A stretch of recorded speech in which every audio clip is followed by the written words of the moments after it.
사랑에 빠진 게 죄는 아니라고 생각해요. 그거 자체는 죄는 아닌데 배우자에게 영원히 씻을 수 없는 상처를 남긴 것은 그것은 큰 죄예요. 지선우 이태호 부부는 부부 치료가 반드시 필요합니다. 진료실에 모시고 오고 싶으면 그러고 싶은데 외도를 한 일이 발생을 하지 않으면 가장 좋았겠지만 그 이후에 전문가의 도움을 받고 좀 치료를 받았으면 좀 좋지 않았을까. 이성적으로 끌리는 사람을 보더라도 외도로 이어지지 않고 네. 탄탄한 가정 생활을 지키는 사람들의 특징에 대해서 좀 더 이야기하는 게 맞을 것 같아요. 네네. 네, 그럼 이번 인터뷰에서는 원장님께서 전문으로 하시는 부부치료 관련 질문을 좀 해보려고 하는데요. 네. 원장님, 부부치료란 정확히 무엇인가요? 부부 치료는 네. 우선 그런 거죠. 우리가 결혼을 할 때 이렇게 굉장히 행복한 삶을 살고 이렇게 전혀 갈등이 없는 삶과 앞으로 이렇게 순탄한 부부의 생활을 이렇게 결혼 생활을 할 거라고 많이 생각을 하는데 그렇죠. 생각보다 그런 동화 같은 일은 일어나지 않거든요. 그렇진 않더라고요. 그렇군요. 이렇게 부부는 이렇게 굉장히 다른 사람이에요. 왜냐하면 굉장히 가장 가까운 사람도 맞지만 훨씬 더 오랜 시간은 전혀 다른 환경에서 살고 전혀 다른 걸 경험한 사람이잖아요. 그렇죠. 그러면 필히 갈등이 발생할 수밖에 없어요. 그리고 그러한 갈등을 넘어서서 그런 갈등을 넘어서야 성숙을 할 수 있게 되는 것이거든요. 근데 이게 그 과정으로 가는데 잘 될 수도 있지만 때때로 그런 갈등이 너무 심하다 보면 두 사람의 노력만으로는 잘 해결되지 않을 수도 있어요. 그래서 그런 분들에게 부부치료를 이렇게 권해드리거든요. 네. 부부치료는 기본 이런 정신과에서 이루어지는 면담과 좀 비슷한 면도 있고 좀 다른 면도 있어요. 가장 차이가 나는 것은 보통 정신과 면담은 이렇게 1대1로 보통 의사와 내담자가 이렇게 이야기를 하는 건데 여기에는 부부가 들어온다는 거죠. 의사 한 명이 두 사람을 만나서 이야기를 한다는 게 굉장히 차이점이에요. 힘든 점들을 듣고 해결 방안을 같이 찾아보는 것이 정신과 면담과 굉장히 닮은 면도 있어요. 요새 부부의 세계를 좀 보셨다고 들었는데 워낙 화제잖아요. 네. 거기에 주인공인 김희애와 네. 그 남편의 네, 지선우와 이태호. 네, 저보다 잘하시는데 챙겨보고 있어요. 지선우와 이태호는 부부 치료가 물론 지금은 헤어진 상황이지만 그 헤어지기 전의 상황을 보면 좀 치료가 필요한 부부라고 볼 수가 있겠네요. 이렇게 지선우, 이태호 부부는 부부 치료가 반드시 필요합니다. 반드시 필요해요. 네, 이렇게 진료실에 모시고 오고 싶으면 그러고 싶은데 필요하거든요. 이렇게 부부 치료를 받으러 오는 사람들 중에 보면 이유는 굉장히 다양해요. 네. 다양한데 가장 부부 치료를 받으러 오시는 분들 중에서 가장 이렇게 슬프고 가장 크게 어려움을 호소하고 있는 것 중에 하나는 바로 배우자의 외도예요. 부부의 세계에 보면 이 지선우의 남편 이태호가 외도를 했잖아요. 네. 그 1화에서 보면 이런 이야기를 해요. 지선우는 내 삶은 완벽했다. 내 삶은 완벽하다. 자신의 인생은 완벽하다라고 이야기하는데 이 외도라고 하는 것은 한 번에 어떠한 내가 꾸렸던 모든 인생을 나락으로 떨어지게 만드는 굉장히 고통스러운 일이에요. 그리고 그 고통의 정도는 연구된 바에 의하면 우리가 외상 후 스트레스 장애라고 PTSD라고 많이 이야기하죠. 네. 뭐 큰 전쟁이나 엄청난 사고를 겪거나 자신에게 너무나 큰 트라우마를 남긴 어떤 그런 사건에 준하는 굉장한 고통이라는 거죠. 그런 면에서 이 외도는 엄청난 사건이고 그 외도를 겪은 부부들은 다들 결혼 생활이 정말 180도 완전히 달라지게 되거든요. 네. 그런 분들에게 부부 치료는 반드시 필요해요. 그래서 극 중에 나오는 그 부부도 부부 치료를 반드시 받아서 도움을 받을 수 있는 그런 부부라고 생각이 돼요. 지선우는 이제 어떻게 보면 피해자 입장이잖아요. 네네. 근데 바람을 핀 뭐 소위 가해자인 이태호 같은 경우에도 좀 심리적인 어려움을 그분들도 겪나요? 갑자기 그게 생각나요. 이게 막 이태호가 했던 대사나 어떤 그 캐릭터 같은 것들이 막 떠오르는데요. 네. 결국은 이렇게 외도를 했을 때 배우자가 이렇게 이제 가해자 피해자라고 이야기를 해볼게요. 네. 피해자가 느끼는 그 고통은 정말 엄청나요. 너무 엄청나서 가해자가 어떤 상처를 입거나 하는 이야기는 그 뒤에 조금 미뤄놔도 될 정도로 부부의 관계를 회복시킬 때는 먼저 피해자가 얼마나 큰 고통을 가지고 있는지를 가해자가 먼저 알아야 돼요. 네. 근데 이태호가 그런 이야기를 하죠. 그 드라마 극 중에서 이렇게 사랑에 빠진 게 죄는 아니잖아. 이렇게 말하면서도 되게 재밌네요. 그거 요새 다 베풀이에요. 예. 이게 죄는 아니잖아. 베풀인데. 그쵸. 네. 막 줄여서 사빠죄야 이렇게 줄이더라고요. 사랑에 빠진 게 죄는 아니라고 하는데 네. 그게 보통은 외도를 한 사람들이 많은 경우는 외도를 한 것에 대해서 굉장히 잘못됐다고 느끼는 사람들이 많은데 어떤 사람들은 정말 그런 생각을 가져요. 내가 나쁜 짓을 하거나 뭔가 이렇게 잘못한 것은 맞다. 근데 나는 여전히 배우자를 사랑한다. 그리고 혹은 내가 외도를 한 것은 분명히 잘못이다. 네. 하지만 그것은 당신에게도 일정 책임이 있다. 내가 외도를 하게 만든 것은 당신이 이렇게 나에게 못해줬기 때문이다. 이런 이야기를 하기도 하거든요. 이러한 이야기를 하는 것은 이 피해자가 얼마나 큰 고통을 느끼는지 잘 모르고 있기 때문이에요. 잘 모르고 있어서 그런 이야기를 하는 거고, 그래서 그 이태호의 이 대사에 좀 답변을 해주고 싶으면 그 사랑에 빠진 게 죄는 아니라고 생각해요. 그거 자체는 죄는 아닌데 배우자에게 영원히 씻을 수 없는 상처를 남긴 것은 그것은 큰 죄예요. 네, 그것은 너무나 큰 죄죠. 이태호 같이 자기는 죄가 없고 그다음에 방금 말씀하셨듯이 피해자의 그 엄청난 정신적인 고통을 가해자는 좀 이렇게 파악하기 힘들 정도로 크다고 하셨는데 네. 그러면 부부 치료에 갈 생각도 당연히 안 할 것 같아요. 안 할 가능성이 있죠. 네. 높죠. 그래서 보통 부부 치료를 이렇게 받게 되는 사람들은 뭐 한 명한테 이렇게 좀 끌려오는 경우가 많은가요? 아니면은 어떻게 이렇게 가게 되는지 궁금합니다. 우선은 예를 들어서 가장 좋은 것은 두 분이서 우리 부부는 문제가 있어. 그래서 우리 같이 부부 치료를 받으러 가자. 이렇게 하는 경우가 이게 가장 좋겠죠. 근데 실제로 이런 경우는 많지는 않아요. 많지는 않고 대부분은 말씀하신 것처럼 이렇게 한 명이 이렇게 다른 배우자를 이렇게 억지로 좀 끌고 오는 경우들이 좀 많이 있어요. 네. 근데 좀 왜 그런지를 보면 이렇게 배우자를 이렇게 데리고 오는 사람은 나는 잘못이 없고 이 사람이 문제야. 그렇기 때문에 선생님이 보고 이 사람이 얼마나 잘못됐는지를 좀 알려주세요 하면서 데리고 오는 거고, 안 오려고 하는 사람은 이거 왜 귀찮게 이렇게 해. 우리 부부는 아무 문제가 없어. 그리고 내가 무슨 문제가 있어 하면 대수롭지 않게 넘기려고 애를 쓰고, 네. 이러한 경우들이 훨씬 많기 때문에 한 명 이렇게 진료실에 데리고 오는 경우가 많거든요. 네. 근데 치료를 하게 되면서 제일 큰 변화는 두 사람 다 억지로 억지로 끌려온 사람, 데리고 온 사람 다 느끼는 것이 이게 각자 만들어낸 것이나 누가 더 크게 잘못한 것이 아니다. 우리 둘 다 잘못된 게 분명히 있는 것이다. 이렇게 생각한 경우가 많거든요. 네.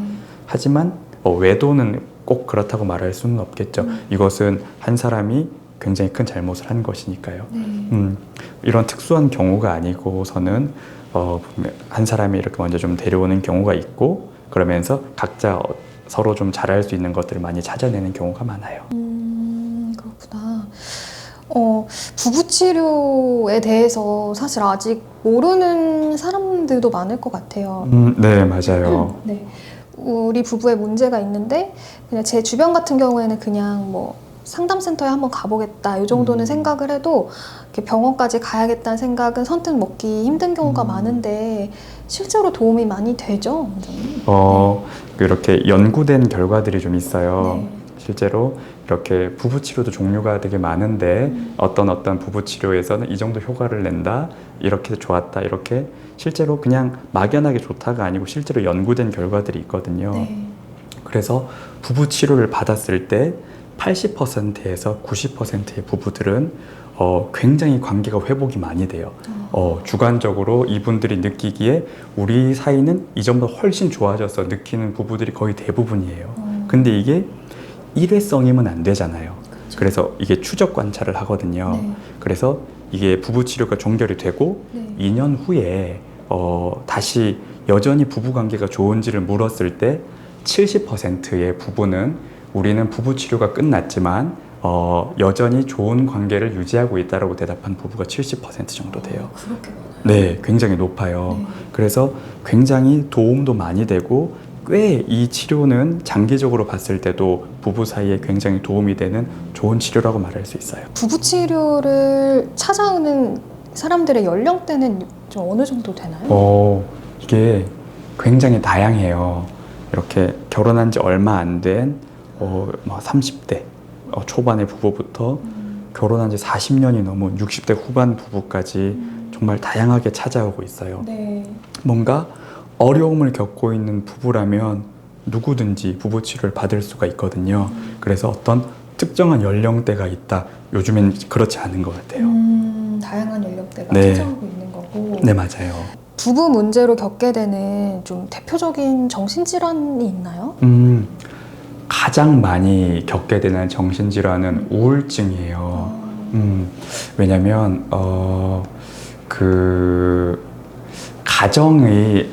우리가 가정이라고 하는 것은 많은 기능이 있거든요. 근데 그 중에 가장 중요한 기능 중 하나는 가정이라고 하는 곳은 치유의 공간이라고 하는 거죠. 우리가 보통은 밖에서 막 일하고 그러고 뭐 힘든 경우가 많잖아요. 근데 집에 돌아오면 안정감을 느끼고 굉장히 내가 다시 이렇게 마치 충전되는 그런 느낌, 그런 재충전의 공간과 그런 감정을 느껴야 되는 곳이 가정의 굉장한 중요한 기능 중에 하나거든요. 네. 근데 만약에 집에 들어왔는데 이렇게 계속 싸우고 있는 남편 혹은 아내가 있는 거예요. 그리고 뭔가 집에 들어가서 또 말싸움을 하거나 아니면 아예 그냥 있는 듯 없는 듯 이야기도 안 하고 살고 있는 거거든요. 이런 생활을 꽤 오랫동안 지속하면 정도의 차이는 있지만 당연히 우울감이 생길 수밖에 없어요. 우울증이 생기지 않는 것이 오히려 이상하겠죠. 그렇기 때문에 많은 경우는 우울증을 가지고 있고 네. 부부관계가 개선되면 우울증이 굉장히 좋아지게 되는 것 또한 볼 수 있어요. 아까 부부의 세계 얘기를 잠깐 했는데 원장님께서 보시는 극중 지선우와 이태호 부부의 가장 큰 문제점은 뭐라고 생각하세요? 뭐니 해도 외도죠. 실제로 보면 이렇게 극중에서 어떤 인물의 어떤 캐릭터를 그리는데 보면 그 지선우라는 캐릭터가 뭔가 이렇게 굉장히 철저하게 자기 관리를 하는 사람이죠. 약간 결벽 같은 것들도 있고 강박 같은 것들도 있고, 그래서 실제로 그 이태호의 어머니가 뭐 이런 말도 해요. 그때 침상에 누워서 너 때문에 우리 아들이 한 번도 이렇게 뭐 마음 편하게 살아본 적이 있는 것 같아? 이렇게 원망하는 말도 하거든요. 그래서 원망을 하거나 어떤 그 지선우라는 사람이 굉장히 좀 약간 함께 살기에 좀 마음을 편하게 만들어주지 못하고 좀 빡빡한 사람이거나 뭐 그럴 수는 있을 거는 같아요. 하지만 그게 어떤 외도를 하는 어떤 이유가 된다든지 그거를 설명해 준다든지 전혀 그럴 수는 없어요. 이 부부의 가장 큰 문제는 외도예요. 그럼 혹시 외도가 일단 발생을 했잖아요. 근데 그걸 풀어가는 과정이라고 표현을 해도 되는지 모르겠지만 그 이후에 과정 중에 이건 네. 좀 잘못됐다라고 보시는 것들이 있나요? 극 중에서요. 네. 우선은 그 어떤 이제 드라마를 좀 생각을 하게 되면 이게 뭔가 복수를 하는 것처럼 굉장히 이렇게 좀 끌고 가는 것이 좀 있어요. 네. 그래서 왜냐면 그때 만약에 누군가가 원해서 억지로라도 이렇게 좀 뭔가 치료를 받거나 전문가의 좀 도움을 받았으면 전 좀 괜찮았을 거라고 생각이 들어요. 근데 뭔가 이렇게 두 사람 사이에서 이렇게 크게 막 그것에 대한 대화도 없고 뭔가 한 명은 감추고 거짓말하고 한 명은 기회를 주려고 했으나 어떤 외도 사실에 대해서 계속 모르는 척 하다가 이렇게 고통을 주는 방식으로 이렇게 딱 이렇게 터트리는 그런 굉장히 카타르시스가 느껴졌지만 그런 식으로 진행이 되잖아요. 네. 이게 얼마나 옳은 방식인지는 모르겠어요. 얼마나 건강한 방식인지는 모르겠어요. 그래서 이 외도를 한 일이 발생을 하지 않으면 가장 좋았겠지만 그 이후에 해결할 수 있는 어떤 그 일이 일어났으면 해결할 수 있는 방법들이 몇 가지가 있었겠죠. 근데 뭔가 이렇게 전문가의 도움을 받고 좀 치료를 받았으면 좀 좋지 않았을까. 그러면 이렇게 좀 뭔가 굉장히 그 후반으로 갈수록 점점 비극적으로 좀 흘러가고 굉장히 그런 일은 좀 없지 않았을까. 그런 생각은 해보죠. 물론 그러면 드라마가 되진 않았겠지만요. 그래서 드라마라 그런지 거의 계속 막장의 막장으로 계속 맞아요. 흘러가는 그런 분위기가 있기는 있는데 저도 그 외도를 하는 사람들이 혹시 뭐 그런 사람들의 특징이 있나요? 뭐 아니면 어렸을 때 사랑을 좀 받지 못했다거나 뭐 일반화할 수는 없겠지만 우선 외도를 하는 경우는 그런 거죠. 우선 우리가 다른 이성을 봤을 때 뭔가 저 사람에게 매력을 느끼는 것이잖아요. 근데 어떤 다른 이성에게 매력을 느끼는 것 자체는 아주 저는 특별한 일이 아니고 어떤 특정한 사람에게만 나타나는 것은 아니라고 생각을 해요. 하지만 외도를 하느냐 실제로 그것을 행동으로 옮기느냐는 전혀 다른 문제예요. 그래서 저는 외도를 하는 사람은 이런 특징이 있다 이것을 이야기하기보다는 어떤 뭔가 이성적으로 끌리는 사람을 보더라도 외도로 이어지지 않고 네. 탄탄한 가정생활을 지키는 사람들의 특징에 대해서 좀 더 이야기하는 게 맞을 것 같아요. 네네. 그래서 만약에 탄탄한 가정생활을 하는 부부들의 어떤 특징을 조금 생각해보면 이 사람들은 그 부부끼리 솔직한 자신의 감정을 털어놓고 대화를 굉장히 많이 해요. 대화도 많이 하고 그 대화의 깊이가 그냥 얕은 게 아니고 솔직한 감정을 털어놓는 거죠. 난 당신 오늘 이렇게 해서 좀 싫었다. 앞으로 조금 이렇게 좀 내가 좀 더 기쁠 것 같다. 우리는 이렇게 하는 게 더 행복할 것 같다. 이런 이야기들인 거죠. 네. 아마 그 부부의 세계에서 그 부부는 이런 대화가 많아 보이지는 않았어요. 네, 예, 충분한 대화를 이렇게 나눈 것 같진 않았어요. 네. 그러면서 서로 많이 위로를 얻어요. 집 밖에서 친구나 다른 사람에게 위로를 얻는 게 아니고 정말 내 배우자에게 위로를 많이 얻는 거죠. 그리고 이 사람들의 특징은 또한 공통된 관심사를 가지고 있어요. 취미든 뭐든 무엇이든지 좋아요. 공통된 관심사를 가지고 같은 목적을 이루기 위해서 함께 노력을 많이 하고요. 둘이서 함께 보내는 시간이 많은 특징을 가지고 있어요. 이러한 것들이 모여서 건강한 애착이 형성되는 것이거든요. 네. 그래서 건강한 애착이 형성되어 있는 부부는 결코 외도로 이어지지 않습니다. 이미 외도 상황이 발생했을 때 그랬을 때 이걸 경험한 상대 배우자는 너무나도 힘든 상황에 있을 텐데 그럼에도 불구하고 어떤 마음을 가지려는 노력을 하는 게 좀 필요할까요?